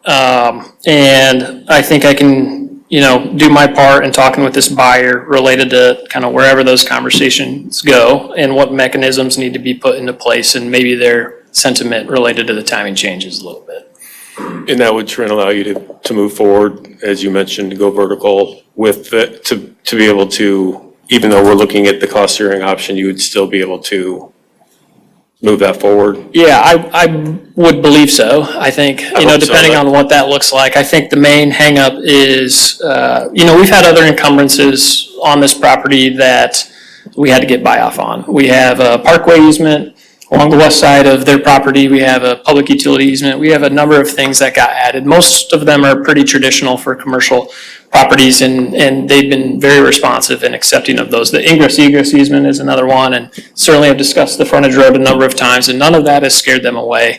It was, their main concerns were related to committing to a timeline when they haven't committed to a project yet, because they don't have site plan approval, they don't have their due diligence done. They might pull the plug tomorrow for all I know. Now, it seems like they're very motivated to come to Polk City based on the number of conversations I have with them. And, I hope they start construction this year. And, maybe this conversation we've had tonight is moot and they just are able to put it in themselves. I think the kind of rub that I'm having right now is we'd love to start construction on our strip center. And we'd love to start off the construction on our strip center in May. And we're just a little bit ahead of them.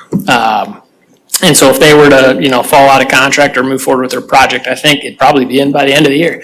It's just a matter of committing to an agreement with a lot of unknowns right now. Yeah, I appreciate it. And we haven't even mentioned how the aesthetics of the building. It's going to be a wonderful building. I hope so. So it'll be Yeah, great. I'll look at it every We talked day. about everything else, but the addition to that corner will be amazing. It's going to look wonderful. It's not going to be just a traditional like strip center. The brick it's going to be really nice looking coming in Yeah, town as I well. hope so. Appreciate that.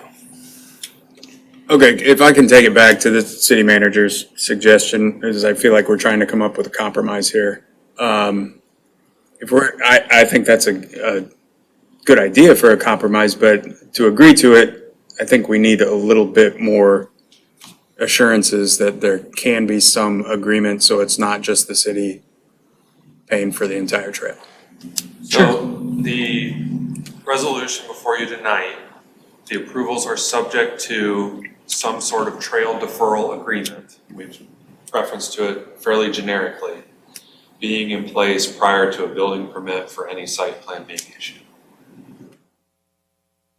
So we could continue this conversation. You could approve an agreement at the next meeting, 2 meetings, whatever it may be. Basically, it would just be that the building permit would be held until such time, whatever that agreement is approved. And that would give us 2 meetings, right, in April? Yes. I feel like we could figure a solution out in the April meetings before we get a building permit. Because ultimately, we can't, I'm speaking for Cody a little bit, but we can't review a building permit until the lot's platted. Part of it's the system, part of it's just, you have to be able to review against a recorded final plat for the building permit requirements. So I think we're not losing time in that. So we approve tonight saying that we need a trail deferral, but we don't have to specify what the trail deferral is. And we've got those next 2 meetings in April to figure that out. We don't figure that out, we withhold the building permit. Correct. And again, which of the 3 is that on? It's just discussion. Preliminary plat?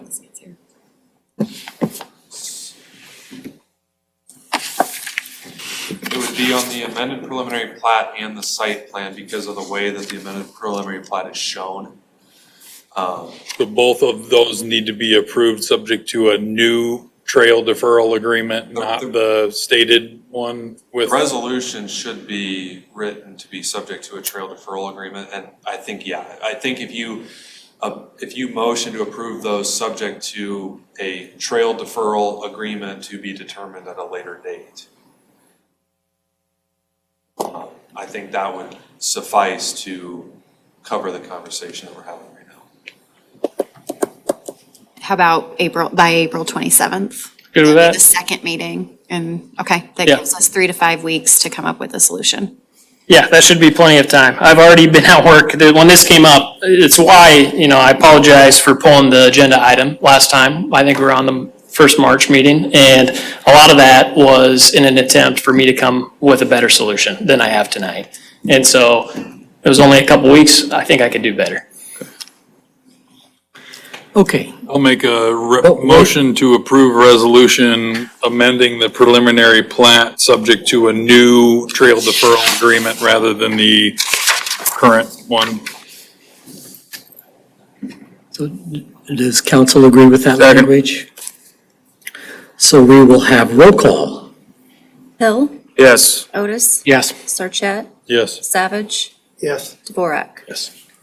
Item number 2, resolution to approve final plat for West Bridge Road Commercial Plat 1.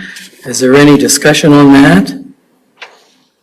If not, we will ask for a motion and a second to approve. So we need to motion this one similarly to how Rob just motioned the last one. I Rob, think will you do the honors? this one is as is, This one is as This is? one's as is.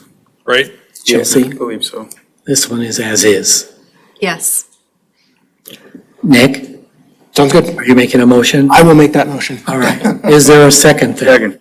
And we'll have roll call then. Hill, Yes. Otis. Yes. Sarchet. Yes. Savage. Yes. Dvorak. Yes. Business item A3, resolution to approve site plan for West Bridge Road, commercial plat, lot 2. Chelsea, I'll defer to you. Contingent on a trail deferment agreement being approved prior to April 27th, 2026. Prior to issuance of a building permit. Okay. Susan, do you have that? I think so. Okay. So we'll ask, any comment? Beforehand, I would like to apologize for my tongue-in-cheek. No offense taken. Yeah, I hope you, I apologize for that, but I will make that motion. And a second, Second. and roll call. Savage, Yes. Dvorak. Yes. Hill, Yes. Otis. Yes. Sarchet. Yes. Thank you. Thank you. Moving on to item 7B then, third and final reading of ordinance 2026-400, approving rezoning of property located near the intersection of Northwest Hug Drive and Northwest 72nd Street from R1 to C1 restricted. I need a motion and a second.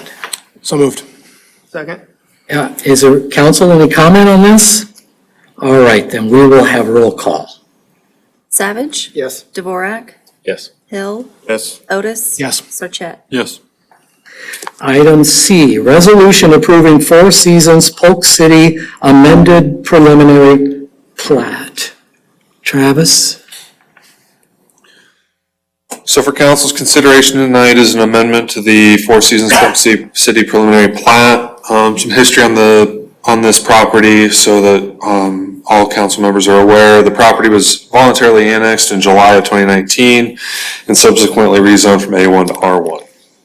A preliminary plat for this property was originally approved in March of 2021 and amended in March of 2022. This proposed amendment adds an approximately 14-acre commercial parcel to the proposed subdivision along Northwest 72nd, or what will be Northwest 9th Street, and then relocates the required parkland within the subdivision and revises the single-family number of lots from the originally proposed 220 down to 195. That's a combination of some street layout changes, lot layout changes, and then the addition of that 14-acre parcel. With council's action tonight on the third reading for the proposed rezoning, the proposed commercial property matches the layout of that proposed rezoning, so that the amended preliminary plat is in order. The proposed single-family lots range in size from about 12,000 square feet all the way up to just short of 100,000 square feet. The commercial property is is more specifically 14.272 acres, and the commercial parcel is, if the commercial parcel were to be split further, an amended preliminary plat would be required for that parcel. The proposed public improvements include a portion of Whitetail Parkway, new streets, and 7 cul-de-sacs, which is in conformance with Polk City's municipal code. The municipal code allows 7 and change, so they are proposing 7, which is in accordance. The proposed roadway network includes 3 connections to Northwest 72nd Street, 1 connection to Northwest Hug Drive, and conversion of Northwest Hug Drive to a cul-de-sac at Hug Circle once Whitetail Parkway is connected or constructed all the way through the property. Access locations for the commercial parcel would be determined as part of future platting actions, but as of right now, there's 1 known, which will be constructed as part of the public improvements along Whitetail Parkway. The development contains a number of detention basins, with the largest main basin being located in the existing ravine west of Northwest 72nd. All the lots within this property would be part of an HOA that would be responsible for maintenance of those ponds and would be amended at each final plat. Water main, sanitary, and storm sewers are extended to provide service to each lot, including the proposed parkland, as well as a water main is proposed to be extended to the western boundary of the commercial property for future looping through the commercial site. The proposal requires 4.46 acres of parkland dedication, and the proposed parkland totals 4.63. Parkway trees along Whitetail Parkway, as well as a 10-foot PCC trail along Whitetail Parkway, and then the required sidewalk crossings, 4 crossings at full intersections with 2 crossings at T intersections according to Polk City Code. I prepared this memo prior to the rezoning being complete. So one of the subject twos is essentially null and void, but will be a part of the resolution of the rezoning being approved. Approval of development agreement that defines the developer's responsibility for off-site improvements. There's one in place, but the developers request reconsideration of that agreement. So that's just more of an awareness thing. And then the developer is responsible for acquiring all off-site easements prior to applicable construction drawing approval. And in hindsight, I owe Kelsey an apology because we probably should have had this item first. But Kelsey Scallon with Shive Hattery is here to answer any questions you may have. Any questions? We've peeled off a lot of people tonight, so thanks for sticking with me. Have we had any more conversations on Whitetail Parkway with either the DOT or the county or whoever's kind of leading the effort to get that straight connected all the way over to 35, or is that a pipe dream anymore? I don't know that we've had any specific conversations about further to the east. We applied for SDBG funding, would that have been 2 years ago, Chelsea? 3? 2. 2 years ago. Well, actually, no, 3 years ago. And we were not awarded that funding. I don't know that we've had any specific conversations, but I think as we continue to garner interest from the Young Investment property, I think those conversations will ramp up. Okay, I do think we need to have so I'm for approving this, but all of these Four Seasons developments have been constructed in a way that HUG will not be the through road that it continues to be longer than we originally thought it was going to be. So at some point, I think we gotta adjust like if it ain't coming in a certain amount of time, plan accordingly, because, with buses and bad roadway, we gotta drop off, and I'm just fearful, it's not a volume accident thing, it's a really bad one there with a road that wasn't ever really designed to have a shoulder with a huge drop off with the traffic that we're putting on it. So again, approve this tonight, move ahead with that, but we gotta keep on our radar. How long has it been before we've compromised the structure or the use and design of that road before we let something bad happen and then decide to do it? Any other questions of Travis? Just to clarify on Rob's point, do we know which plat and when Hug Drive would be closed off into the? So as of right now, the preliminary plat that portion is part of Plat 8. I think that's a conversation as part of this development agreement, because there are dates for certain portions of it, as to when and they're recorded agreements. And so I think that's part of the discussion with the development agreement, is understanding that timeline. Because what I will tell you is Polk City Code requires the preliminary plat to show a development schedule, but it does not require adherence to that, because we understand that development is driven by interest and,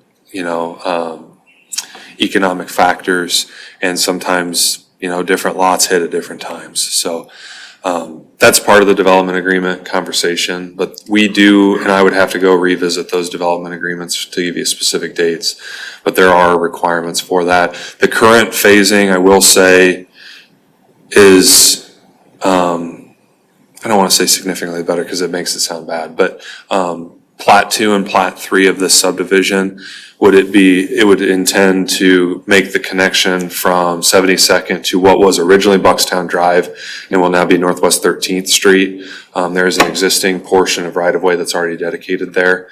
So those constructions would loop through. And so we would be able to route some of this subdivision's traffic off of Hug Drive sooner rather than later. Thank you for that Motion answer. to approve Four Seasons Polk City amended preliminary plat. Second. Is there any further questions of Travis from council? All right, then, I need roll call then. Otis, Yes. Sarchet, Yes. Savage. Yes. Dvorak. Yes. Hill. Yes. Moving on to item D, second reading of ordinance 2026-200, amending chapter 25, city manager, section 25.04, duties, purchasing. Any questions about that? If none, let's have a motion and a second. So moved. Second. And roll call. Dvorak. Yes. Hill. Yes. Otis. Sarchet. Yes. Savage. Yes. Moving on to E, second reading of ordinance 2026-300, amending chapter 58, urban chickens, section 58.04, zoning districts allowed. Any questions from council on that? If none, I'll ask for a motion in a second. So moved. Second. And roll call. Dvorak. Yes. Hill. Yes. Otis. Yes. Sarchet. Yes. Savage. Yes. To item F, first reading of ordinance 2026-500, amending chapter 155, building code. Cody, I understand, there you are. Just a quick rundown. We kind of went over this in our last work session. Basically just the overall update of our code adoptions from the 2018, which would now include the 2024 International Building, Residential Existing Building Code, Property Maintenance Code, Mechanical Code, Fuel Gas Code, and Swimming Pool and Spa, and the Fire Code with the proposed amendments. And then it would point to the state for the adoption of the 2024 Uniform Plumbing Code, the 2023 National Electric Code, and the 2012 International Energy Conservation Code. Just a product of getting updated to the current codes to more align ourselves with surrounding municipalities in the state. Very few amendments different than what we already have adopted under the 18s, so. Any questions of Cody? Then I'll ask for a motion and a second to approve. So moved. Second. And roll call. Hill. Yes. Otis. Yes. Sarchet. Yes. Savage. Yes. Dvorak. Item G, thank you, Cody. First reading of ordinance 2026-600, amending chapter 166, sign section 166.03, permit required exceptions. Chelsea, I think you got something to say about this? I do. Give me a second here.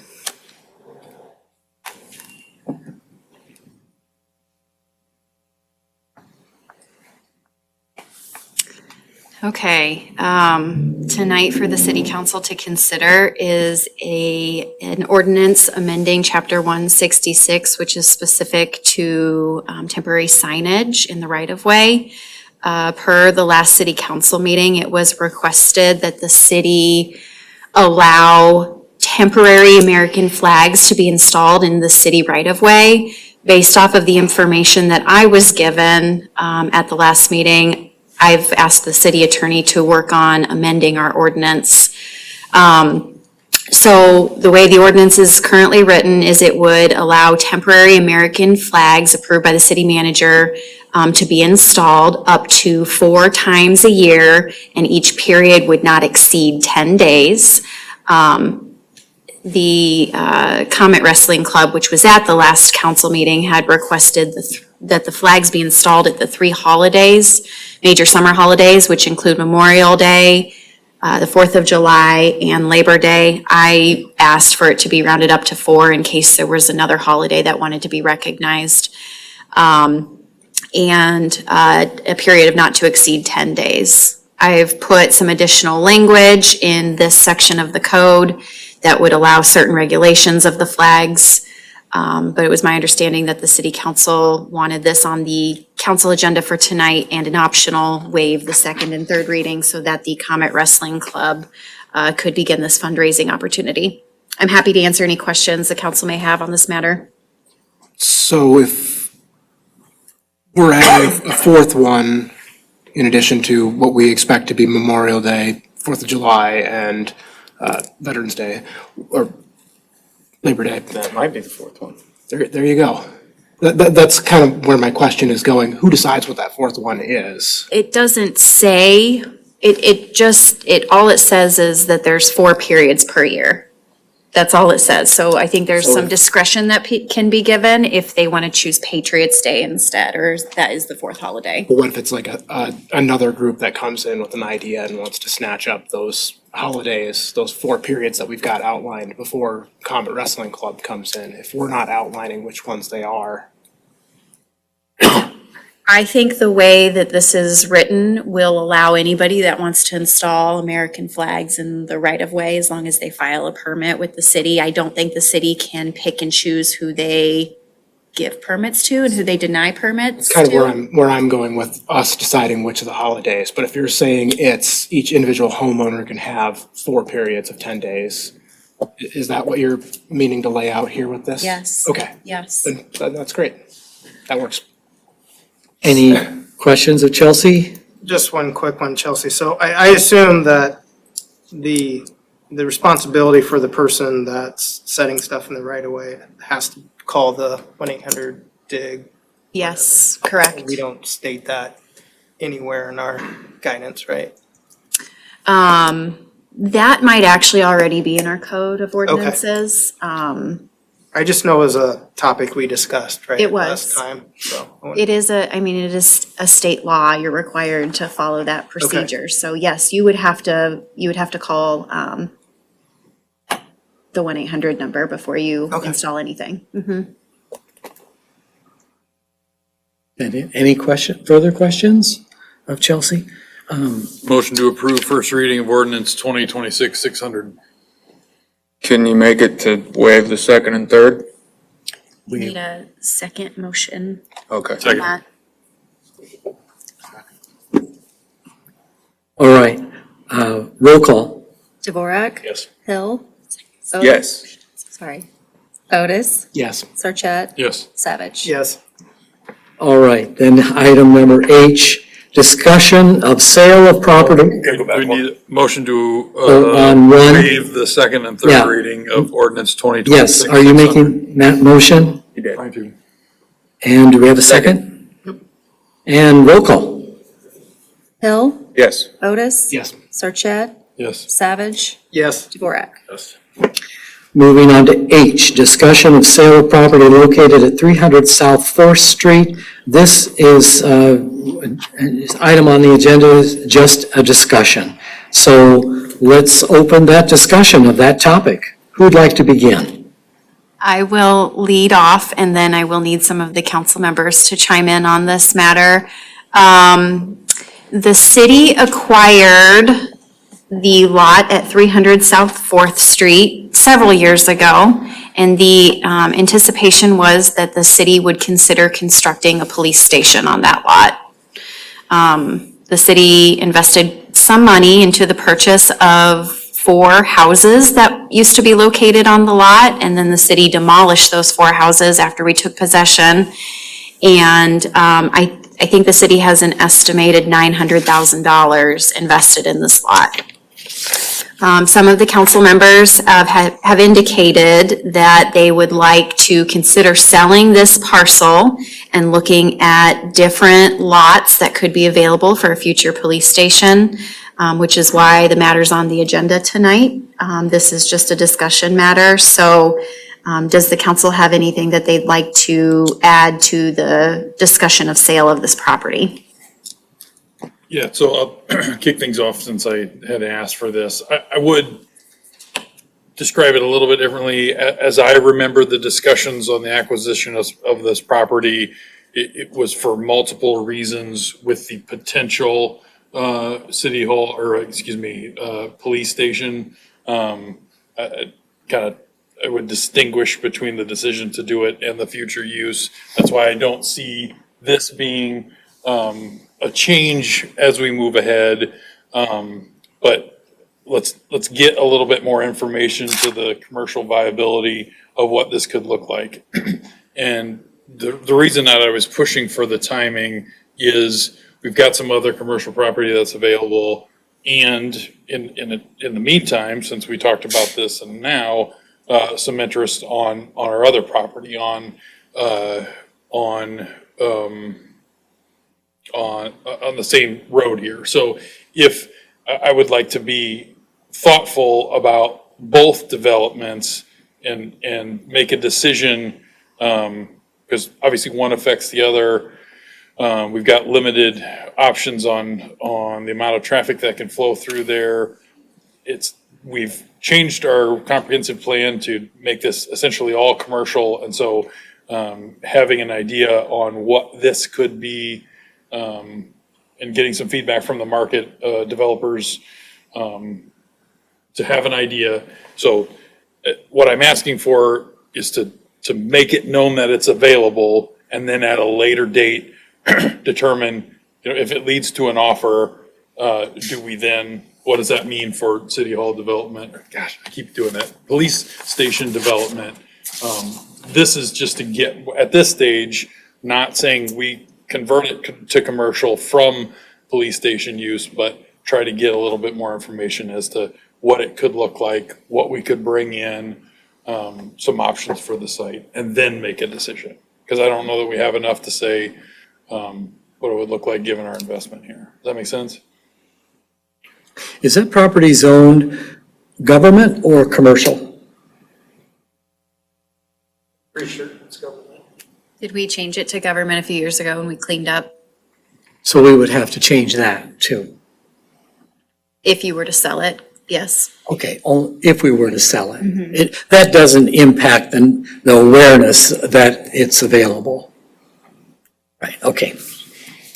I think one of the important parts would be if we were to do that, is to establish another, where a backup for a potential police department would be. So we don't go in, taking property, if you will, for what we had thought about before, and we don't have a second plan. So that would be my only ask, would be to make sure that if something was to come up, that we have a plan to pivot accordingly.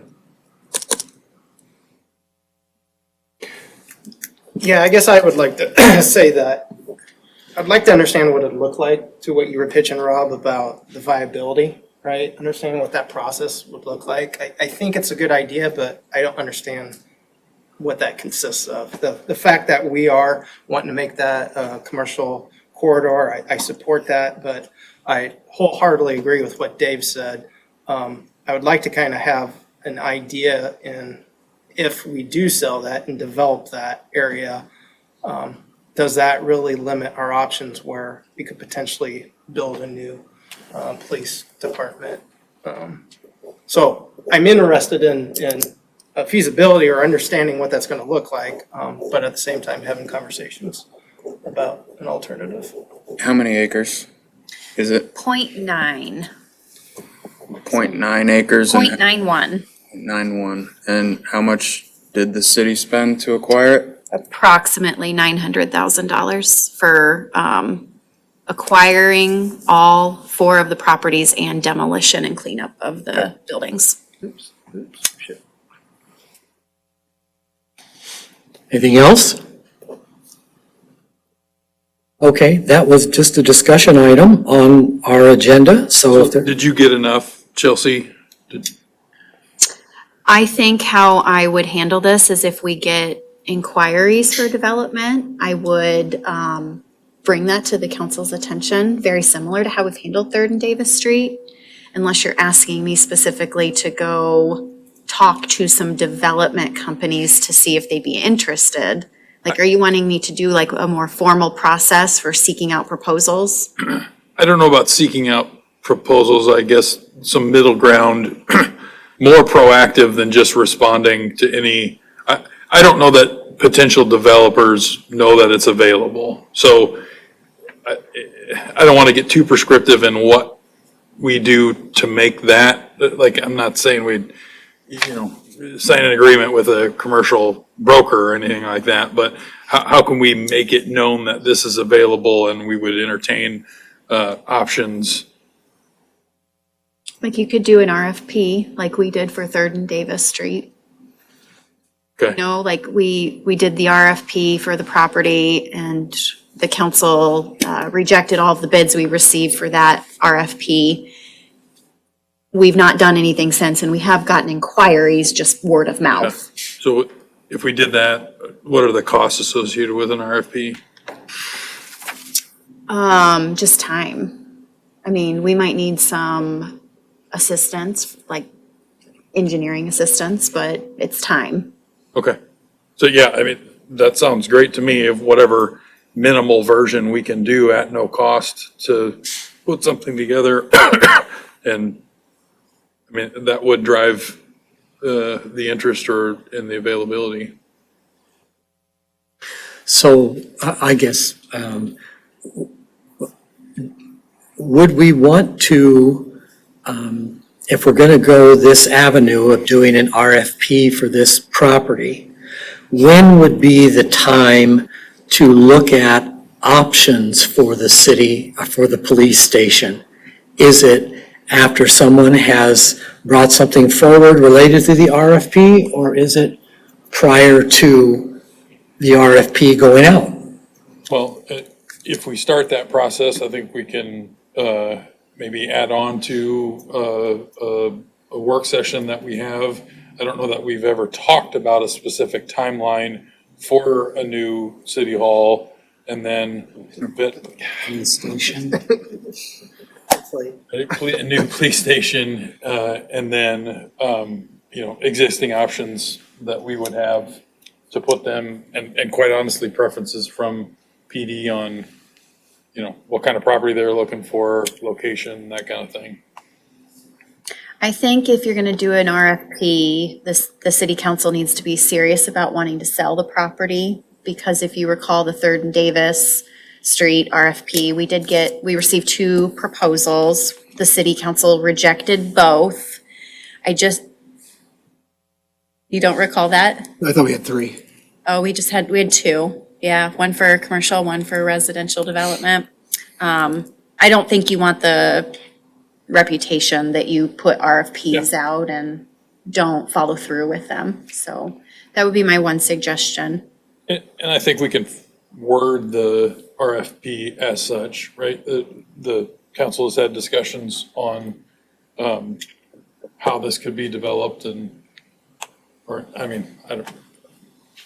So I just go back to what precludes us, if we're going to go down this road, what precludes us from just also going down the road to find out what else is available for police station property and whether it would work, be the right size in the city? Is there anything that would stop us from doing that at the same time? No, I think if we are going to look for police station property, we might need a little bit of assistance. I don't know, I would probably call that a feasibility study of some sort. I think that would probably cost a little bit of money, but we would need some assistance with that matter. And certainly bring some additional information back, though, if that's what the council would like us to do. You want us to Is it okay? try to look for additional property that the police station could go on with some basic parameters of size of lot, proximity.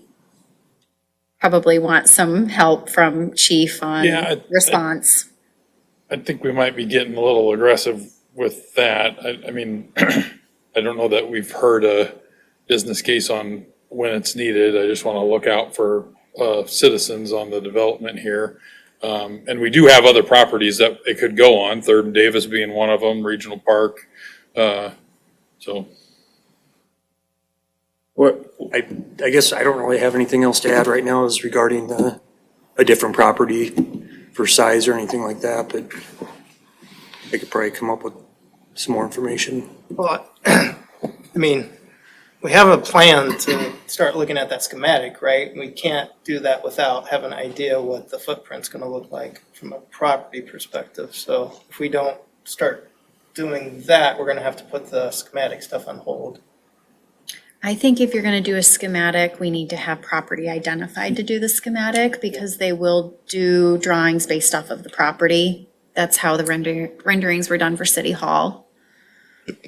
It would just sucks to go through all this effort and there's no commercial appetite for that property because it's too difficult to develop on, or something like that. I'm just curious how much space a police department needs. Like looking at that lot compared to where our fire station is, for example. City spent a lot of money getting this property. Is it worth looking at? Could you put a police station on it and have a section that could be sold for commercial?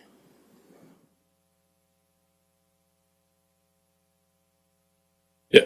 Like, for Are you example, asking, that- could it be both, commercial Could be and? both. Justin, let's see. Because, I mean, if you look at how big the fire station currently is with the police next to it, it's less space than that entire lot. When we had that study done, didn't they come back with, I feel like it was either 6 or 9 Yeah, square foot, and we're currently in like 1,500. we could probably answer that question with information we have from that study that was done a few years ago. Yep. That's a good possibility. Could you split the lot and sell a portion of it? Maybe. Okay.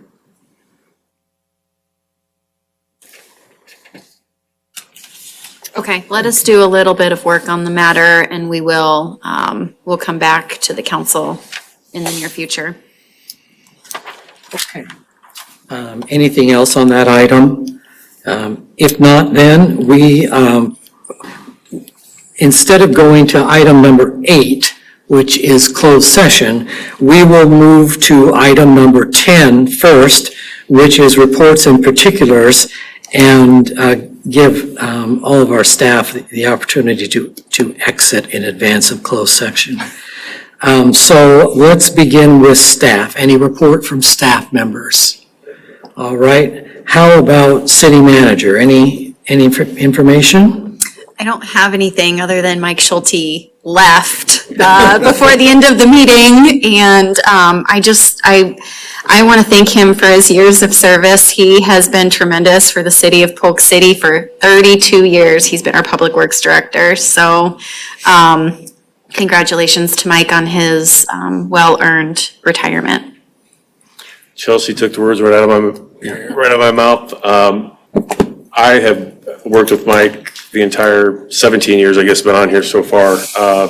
And he's a wonderful man. Not only is he a great public works director, he's even a better person. And that says a lot. His integrity, the way working with Mike was so much fun because you knew what he said. You didn't have to, it's black and white. And so he's not here to, but I doubt he watches this, to be honest, because I think he's going to be done. But in the event that he does or AI picks up on it, congratulations and have fun. Anything else from council? I think we all echo those sentiments. Mike's been a great city staff person. So I know it's late, Mr. Mayor, if I may make one thing. So I recently attended the first board meeting as the Bravo Greater Des Moines representative for our community. I'm really excited about representing our city's interests and the interests of the rest of the communities that are a member of Bravo. I wanted to call out an exciting opportunity or an exciting win for our community. I want to give kudos to our Arts and Culture Committee.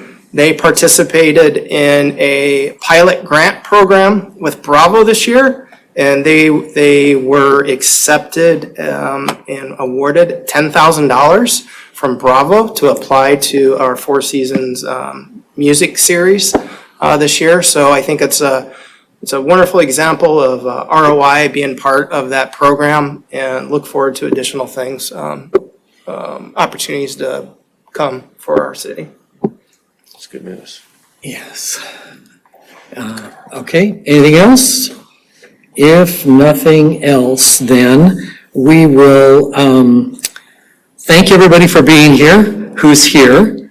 But if you're not part of the closed session, you don't need to stay as part of that. We go into closed session when we want to discuss items such as the purchase or sale of real estate, where premature disclosure could be reasonably expected to increase the price the governmental body would have to pay for that property, or reduce the price the governmental body would receive for that property. So, once we close the doors, Could we take a 2-minute break? anybody have any reason we can't take a 2-minute Somebody break? asked for a 2-minute break, we need a 2-minute break. We'll take a 2-minute break. Because I think otherwise, it's not fair. There's cake. It'll take me about, Especially when it's your birthday. Yeah, James needs birthday cake.